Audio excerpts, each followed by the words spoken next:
Let's catch up, of course, with News Corp Europe correspondent and Sky News contributor Sophie Elsworth. And Sophie, I know you're in Scotland at the moment. Last week you were outside number 10 Downing Street. It looks like you're sitting in there by the fire now. Tell us about Nigel Farage and this war footing. You've written about it this week. He's really working hard to look professional and ready for government.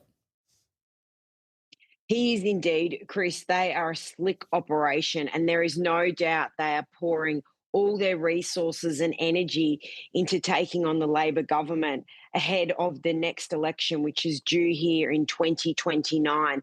And I was in Birmingham last week, Chris, at his latest rally, which he had 2,500 supporters there. And look, it was very energetic. There was fireworks, there was lights, there was cameras, there was loud music. It was sort of what people describe as like a MAGA-style event.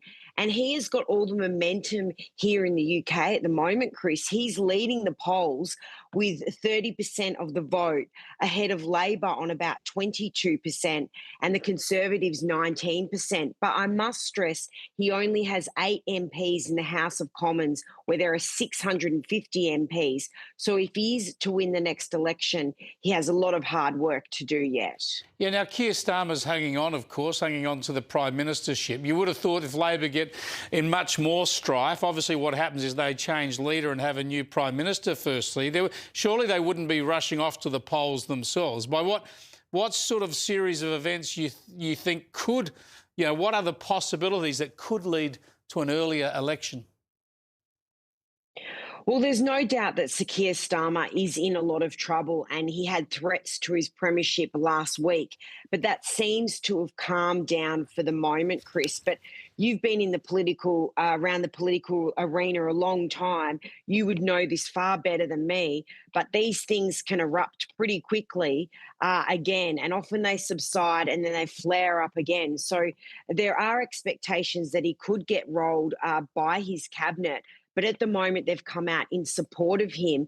There are upcoming elections in Scotland and Wales in May, and the results of those will be very interesting. And there's also a by-election in a few weeks, which is critical here in the UK. So depending on those results, if they do poorly, I suspect his, Labor MPs may look to move him on. Yeah, some more stormy seas ahead for sure. Let me go to Prince Andrew, the former Prince Andrew. What do they call him now? Andrew Windsor Mountbatten. The statement's been made that even though he's a former royal, he is not above the law. The UK's Director of Prosecution, Stephen Parkinson, says nobody is above the law. It's my job to enforce the law, and I do so without fear or favour, and that is unaffected by the status of the individual concerned. Fascinating situation, Sophie. Is there a realistic chance that the former prince could face some sort of charges in the UK? Well, the latest allegations levelled against him, Chris, are that he was taking part in alleged misconduct while he was the UK's trade envoy. Now, these are very serious allegations.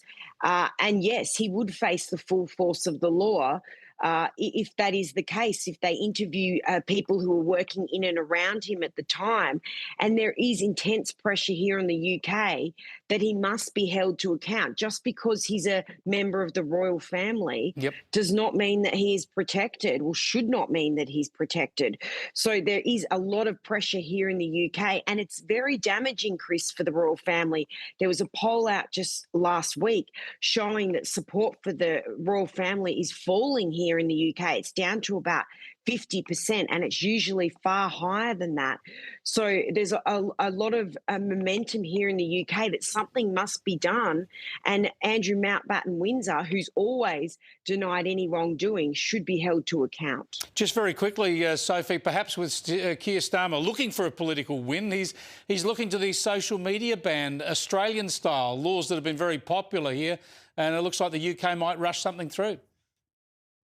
That's right. He's come out overnight, Chris, and he said that basically they want to act very swiftly to enforce potentially an age limit here, similar to Australia, to protect younger kids online, and also preserving information of a young child if they die, and it's believed that they've used social media in the lead up to their death to preserve their information of what they were looking at, and protecting them from relentless scrolling, Chris. These are pretty strong measures, but they are looking over here, over to Australia, should I say, Yep. watching very closely, and looks like they'll do the same. Yeah, we'll get some more on that with you next week, I think, Sophie. Thanks so much for joining us.